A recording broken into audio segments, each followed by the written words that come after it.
Selamat petang dan Assalamualaikum.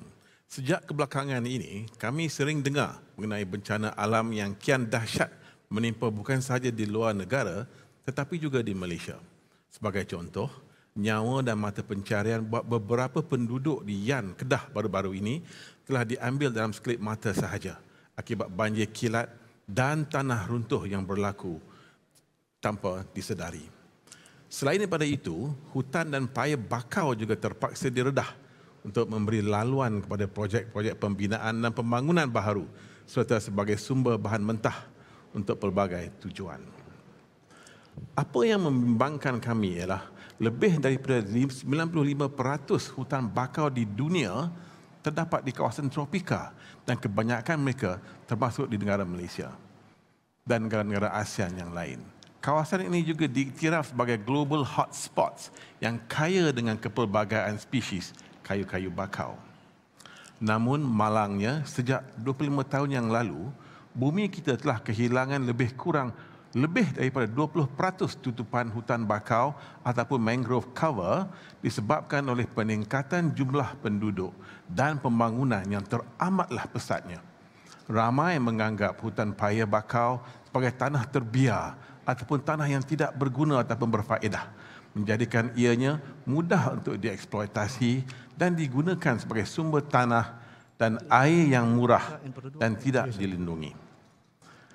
Kajian telah menunjukkan bahawa paya bakau adalah salah satu ekosistem yang teramat penting di dunia, tuan-tuan dan puan-puan, dan ternyata memberikan kelebihan penting dari segi ekologi dan sosioekonomi, menjangkau lebih jauh dari mana daratan bertemu laut. Hello semua, saya Muhammad Sabri Rawi from the Asia School of Business. Saya moderator anda pada hari ini dalam rancangan Makan Dulu, di mana kita akan berbincang bersama eksekutif paling top dalam sebuah organisasi terbaru mereka. Bersama saya pada hari ini ialah Encik Zailani Ali, iaitu Ketua Pegawai Sumber Tenaga Manusia UMW, yang betul di sebelah kiri saya. Assalamualaikum tuan. The gentleman in the middle, yang tengah ialah Encik Zolani Abid, iaitu Pengarah Kumpulan Strategi UMW, dan gentleman yang di hujung di sana ialah Encik Badrul Abdul Rahman, iaitu Ketua Group Communications UMW. Selamat datang tuan-tuan. Terima kasih Sabri. Pada hari ini. And thank you for giving us some time for this lovely Sunday afternoon. Terima kasih Cik Sabri. Kalau boleh izinkan saya berkongsi serangkap pantun. Kelazatan Milo Ais tiada tandingan. Terima kasih atas undangan. Terima kasih. Malangnya saya tidak ada jawapan untuk pantun yang sempoi itu. Alright, my first question. Pada Cik Zolani agak ya, baik. Kuat berpantun ya. Habuan beliau adalah dapat menjawab soalan yang pertama pada hari ini. Baik. Please tell us, what is this Green Shoot Initiative all about? Okay. What is its main objective? Green Initiative iaitu pucuk hijau. Ia adalah inisiatif yang dirangka bersama dengan rakan kongsi kami iaitu Toyota dan juga Perodua. Ini adalah mengikut strategi kumpulan untuk mendapat pelepasan karbon bersifar menjelang 2050, di mana kami telah merangka strategi pelbagai inisiatif, termasuk number one inisiatif iaitu penghutanan semula, reforestation, di mana kita mengambil inisiatif untuk menanam semula paya bakau yang akan diterang lebih lanjut oleh Encik Zalani. Dan yang keduanya adalah inisiatif untuk green products, produk-produk yang lestari dan juga tenaga bersih, which is hydrogen dan yang itu. Jadi untuk paya bakau saya. Okey, terima kasih Cik Zolani. Cik Zailani. Yes, ya. Kenapa paya bakau? Apa pentingnya paya bakau? Why mangrove trees so very important to the ecosystem? Okay. Terima kasih Cik Sabri. Sama. Sebelum saya pergi ke lebih detail lagi kenapa pokok bakau, kita kena tahu kat mana duduk pokok bakau tu. Pokok bakau tu duduk in between laut dan sungai. So dia di muara sungai kan. Jadi apabila dia duduk di tengah-tengah in between tu, jadi dia berfungsi sebagai benteng. Benteng di mana khususnya untuk orang-orang yang tinggal di pinggiran laut dan juga ombak-ombak yang datang daripada daripada laut yang besar sebagainya. Sebagai contoh, bila angin datang daripada luar yang terlampau kuat dan dia akan menggulungkan ombak, di mana pokok bakau inilah berfungsi sebagai benteng untuk menenangkan gelora laut tu supaya dia nyaman sampai ke pantai. Satu. Keduanya, mungkin Cik Sabri ingat masa monsun dulu, musim yang besar di mana ada tsunami. Negara kita kurang mendapat tsunami. Ada juga di beberapa tempat, tetapi kurang disebabkan oleh pokok-pokok bakau ni mampu menahan ombak yang besar dan seterusnya menyelamatkan penduduk-penduduk di pinggiran pantai daripada terkena tsunami. Dan di samping itu juga dia berfungsi sebagai habitat dan ekologi kehidupan marine dan fauna. Apa yang saya maksudkan dengan perkara itu? Kalau kita tengok akar dia, akar dia tu menggenggam lumpur dan sebagainya. So, bila lumpur-lumpur tu lembut di bawah tu, dia menjadi kehidupan ataupun habitat kepada hidupan laut seperti kerang, siput, ketam dan sebagainya. Dia duduk kat situ. Dan hidupan lain seperti burung. Ada satu burung hijrah tu, tak ingat nama dia, burung hijrah tu. Dia di musim sejuk, dia akan datang dan duduk di pokok kayu bakau. Dan monyet-monyet suka bergayut di pokok kayu bakau tu ya. Di samping itu juga pokok itu sendiri sebagai, kalau kita tengok bila dia hidup tu di tepi pantai itu menghijau, cantik dan sebagai pelancong sedap mata memandang, sejuk kita melihatnya kan. Dan memberi kesegaran. Bagaimana tadi Cik Zurani kata, dia akan mengeluarkan oksigen yang tinggi. Pokok bakau ni oksigen tinggi. Dan sifat semula jadi itu akan beri keindahan dan kesegaran kepada orang yang datang ke tepi pantai. Dan akhirnya sekali, kegunaan pokok kayu itu sendiri, kalau Cik Sabri ingat, orang-orang kampung dulu lah, kalau dia nak buat rumah, dia buat piling pakai apa? Pancang-pancang. Di mana pokok kayu bakar ni disebabkan dia punya situasi dia yang duduk di tepi laut yang boleh tahan basah dan disesuai untuk dijadikan sebagai cerucuk rumah-rumah kita supaya rumah kita tidak mendap dan tahan lama. Di samping itu juga dia boleh buat arang. Boleh buat arang, boleh buat samak kulit haiwan dan ada juga orang mengambilnya untuk membuat bot disebabkan oleh daya tahan kayu tersebut. Itulah faedah-faedah yang boleh saya jelaskan secara ringkas. Jadi pokok bakau ni banyak kegunaan dia, Cik Zalani ya. Jika saya boleh tambah lagi daripada Cik Zalani, ia adalah pokok bakau ni akan menyerap karbon 5 kali lebih daripada pokok hujan tropika. Dan juga daun-daunnya dapat menyerap dust in the air. So kami percaya that pokok bakau is a very important tree in our sustainability effort. In my research last night for this session panel, saya terbaca di internet, dia kata hutan bakau berfungsi juga sebagai satu sponge yang besar. Correct. Di mana kalau hujan banyak turun di bumi, air itu akan diserap oleh hutan bakau ni, akan dikeluarkan sedikit demi sedikit bila masa yang perlu. Akar dia tu kalau Cik Sabri nampak kan, akar dia tu kan dia naik tinggi kan. Dia bawah tu lumpur. Kan, dia bawah lumpur. Jadi bila ombak besar datang ataupun air pencemaran daripada sungai datang, dialah yang berfungsi sebagai penapis daripada sana dan juga daripada sini.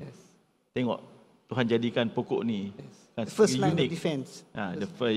Unsung hero lah kepada boleh saya katakan jasa pokok bakau ni tak dapat dilupakan lah. Itu sebab kita kena jaga pokok ni.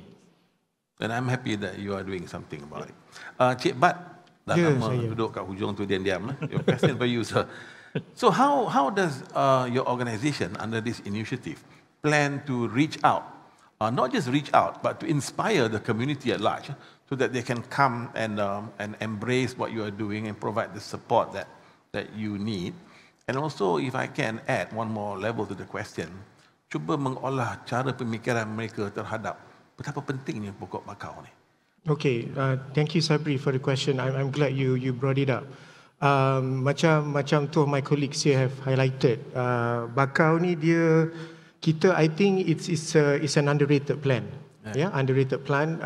Ramai orang yang tidak sedar betapa pentingnya penanaman bakau tu, peranan yang pokok bakau ni mainkan, manfaat yang dia ada. Jadi sesungguhnya bila kita embark on such an initiative, kita perlu ada satu tahap kesedaran yang tinggi. Kalau kita tiada tahap kesedaran tu, maka kita tidak akan mahu mengambil bahagian.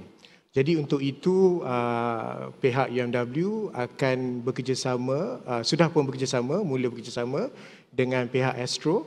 Astro merupakan rakan pendidikan kita, ya, di mana kita akan cuba untuk menyampaikan sebanyak mungkin maklumat berkenaan dengan pentingnya penanaman mangrove tu. Jadi satu ialah penanaman tu sendiri, iaitu kegiatan fizikal, operasi. Keduanya adalah kegiatan kita berkenaan dengan memberikan satu education atau pendidikan kepada rakyat di luar sana, ya. So mungkin kita terlepas tadi point tu. Sasaran kita ni, Sabri, untuk menanam mangrove ni, kita ada 300 batang pokok. By no means it's not a big, maybe kita tengok tu macam bukan sesuatu kuantiti yang besar, tapi sebenarnya adalah besar. It's a good start lah. It's a first start for us. Jadi kita akan bekerjasama dengan beberapa pihak lah. Notably Yayasan Hijau, iaitu sebuah agensi kerajaan di bawah Kementerian Tenaga dan Tenaga Alam Sekitar, KETSA, ya. Kemudiannya pihak MNS, Malaysia Nature Society. Kemudian juga siswa-siswa universiti seperti daripada Universiti Malaysia Pahang, Universiti Kebangsaan Malaysia, UTM dan juga Yayasan Siswaza untuk mendapatkan seramai mungkin tenaga sukarelawan. Ya, I don't have to mention here that of course kita punya kaki tangan juga akan terlibat, ya. Tapi yang penting sekali, on top of these people that I've mentioned, kita juga harapkan partisipasi, penglibatan komuniti setempat, ya, untuk diorang merasakan suatu pemilikan ataupun ownership terhadap kegiatan yang kami akan jalankan. Macam Cik Zalani cakap tadi, ya, bila kita buat benda ni, kita buat dekat tempat di mana kita akan menanam di mana diorang duduk, di mana diorang tinggal. Jadi diorang kena appreciate yang sebenarnya pokok mangrove tu akan membawa something back kepada mereka. Ya, jadi so those are the people yang we would like to get involved lah. And of course macam pelanggan kita, ya, Zul, Yes, kita punya pelanggan, our business, kan, kita punya pemegang kepentingan, ya, our stakeholders to also be involved in the process. Jadi sama-samalah kita menghayati, hopefully there is going to be a meaningful punya initiative yang mana pada masa yang sama kita belajar juga berkenaan dengan macam mana kita boleh sama-sama chip in untuk memberikan satu dunia yang lebih elok, ya, pada masa akan datang. Oleh kerana Cik Badrul is in corporate com, let me ask you a follow-up question. Selain daripada panel sesi macam begini, ya, untuk berkongsi usaha kita yang baik ni, adakah satu usaha lain dikendalikan juga untuk, for example, kempen di sekolah-sekolah untuk menimbulkan kesedaran tentang betapa pentingnya hutan bakau? Ya, absolutely. I mean, macam yang saya cakap tadi, yang kita punya inisiatif dengan Astro tu, cuma kalau kita nak cuba huraikan atau ulaskan dekat sini, nanti kita perlukan 2 jam sekurang-kurangnya.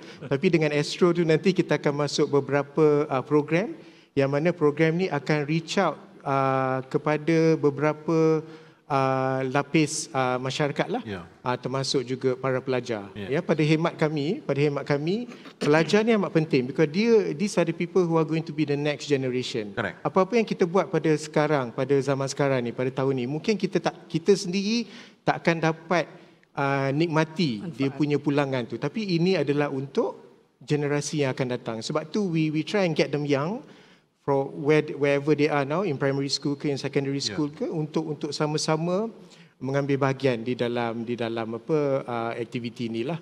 Jadi aktiviti tu bukan saja aktiviti penanaman, tetapi juga kita akan ada seminar, kita akan ada wawancara untuk kita menyampaikan maklumat-maklumat yang tertentu. Yeah, I think to add on dengan apa Cik Badrul mention tadi, I think kita want to embed, kita nak memupukkan semangat cinta alam sekitar. Jadi saya menyuruh kepada Encik Sabri dan semua penonton kami untuk bersama kami in this effort, because I think sustainability starts from you. So I think like what Encik Badu mentioned tadi is we are going through all channels in terms of our digital channel, UNW channel, as well as reaching out to Astro and what have you. Because we want to ensure that even though that 300,000 trees that we have forecasted is not huge as compared to the 100 million trees by the government, but we believe it's part of our effort. Alright. It's a good start lah. Yeah. It's a good start ya. Jadi untuk mereka yang berkesempatan untuk menonton rancangan kita, panel ni, discussion, kalau ada mereka yang berminat, tergerak hati untuk menyambut seruan tuan-tuan, what can we do? What is the first thing they can do? Is there a talian they can call? Is there a website they can go into to get them? Sorry, I'll take this question. Yeah, absolutely. Kita akan war-warkan melalui social media kami ya. Nanti kita boleh sampaikan butiran tu. Jadi social media kami di Instagram dan juga di Facebook, di mana nanti butiran atau maklumat lebih lanjut akan dikongsikan di situ. Kita juga akan sediakan QR code untuk mereka yang berminat untuk mengambil bahagian. Kerana as you know, in this day and age ni sekarang ni, kita baru je keluar daripada pandemik.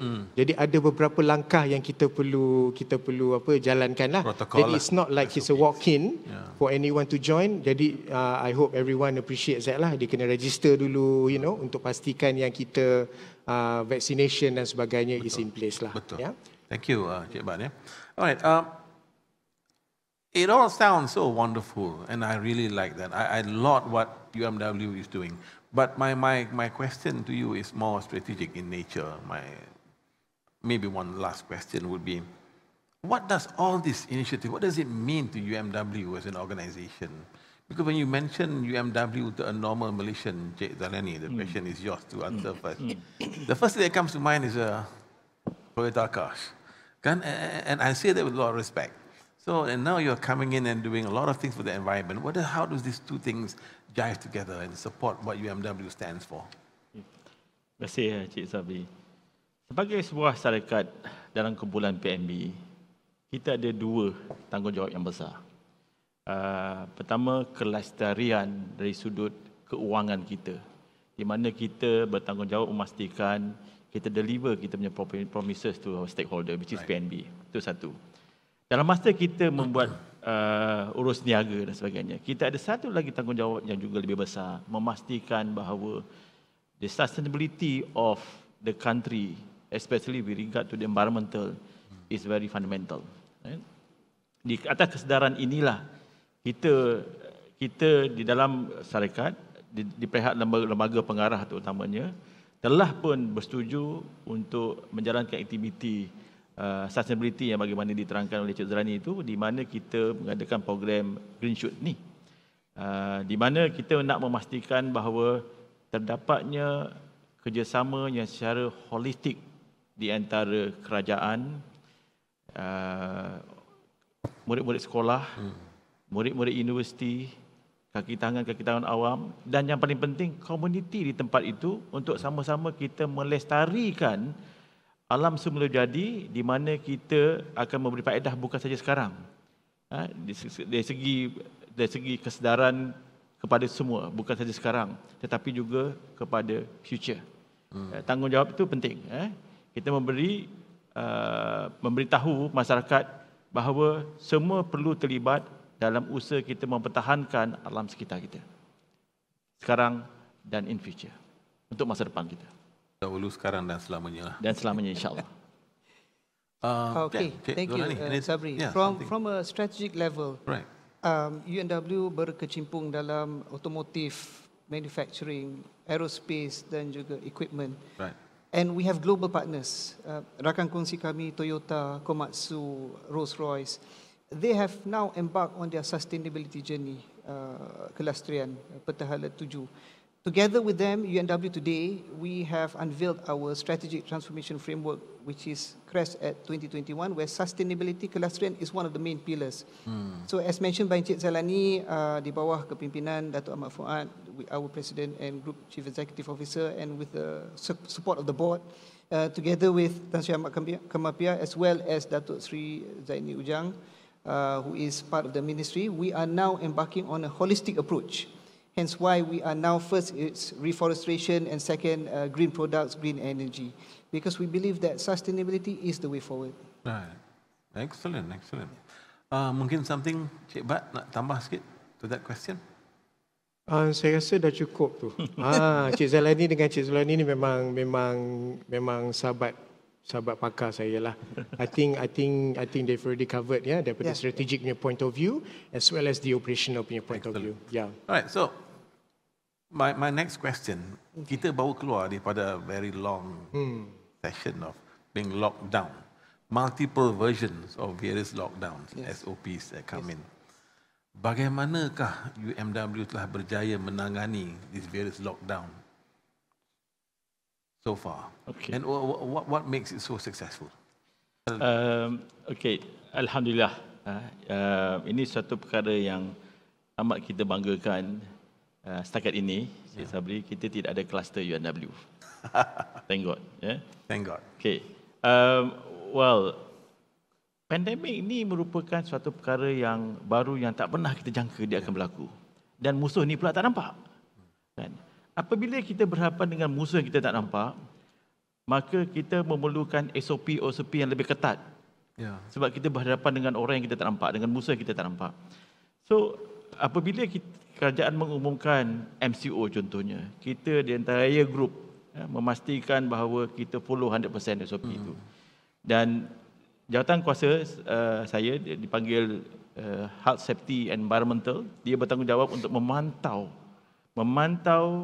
pergerakan dan operasi syarikat supaya tidak akan wujudnya kluster UMW. Sekiranya ada sesiapa yang dijangkiti, pertama kita ambil, basically kita akan trace dia punya close contact. Siapa lagi yang terlibat ni? Di mana dia dan sebagainya. Dan dia ni kita akan isolatekan dia terus duduk kat rumah. Kan? Dan kita akan tutup department tu, kita sanitizekan dia. Right. Dan kita pastikan kita communicate dengan orang. Kita communicate dengan staff kita dan kita pun wujudkan sebagaimana yang saya lakukan sekarang ni, kita panggil education for COVID-19. Every now and then kita akan keluarkan semua perkara-perkara yang berkaitan dengan bagaimana menangani COVID-19 di tempat kerja, di rumah dan di mana saja anda berada. Right. So, insya-Allah kita akan teruskan usaha ni dengan penglibatan semua pekerja yang membantu kita memastikan bahawa mereka mengikuti SOP yang ditetapkan. Kita percaya kita akan terus mampu menangani COVID-19 di tempat kerja ni dengan lebih berjaya. Sekiranya lah syaratnya tidaklah. Sekiranya negara kita menghadapi satu lagi pandemik yang sedemikian rupa, what do you think we as an organisation can do differently supaya kita dapat keluar daripada pandemik, tekanan pandemik dengan lebih cepat dan lebih successful dalam usaha kita?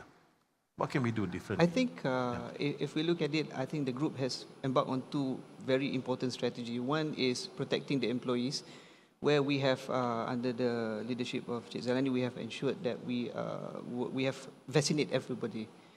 Second thing is future-proofing the business. And I think in terms of future-proofing the business, we are now moving towards aggressively digitalization and ensuring that we are working together with our partners and our suppliers alike to ensure there will be no disruption in the business as we move forward. Because we believe that this is going to be in for the long term. I think the good news today is that you're not just future-proofing the organisation, but through your Green Shoot initiative, correct, you're also making a tremendous effort in future-proofing the nation. The nation, the nation the through your excellent initiative. And I think sebagai rakyat Malaysia yang pakai produk and services from UMW, betul, I think you are headed in the right direction.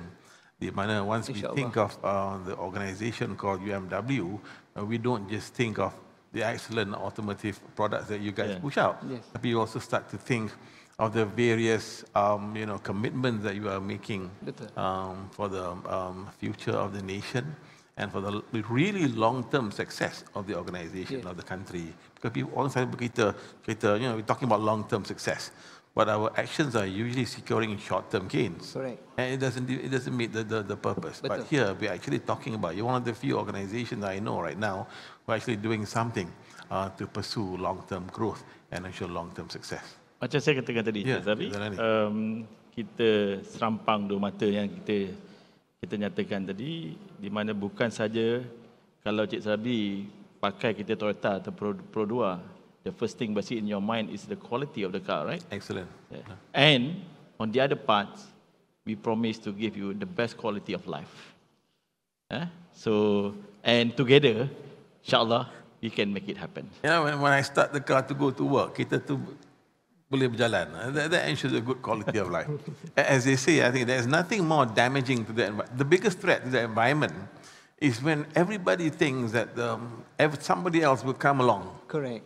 and to take care of the environment and the planet. I think that is the biggest threat to the planet that we all call home in this time right now. And I think that by doing this, gentlemen, you are already reaching out to people and say that, we have to take the bull by the horns, not tomorrow, not next week, not next year, Yes. but do it now Today, to the yes. best of your ability as much as you can. Yes. And together we can walk the path Betul. for a greener Malaysia Betul. and a more sustainable negara Malaysia in the future.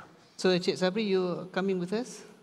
I would like to. Thank you very much. Jangan lupa maklumkan kepada Cik Ya, Sabri. pasti. Kita reservekan 20 pokok untuk Cik Sabri. Ya. Alhamdulillah. Thank you very much.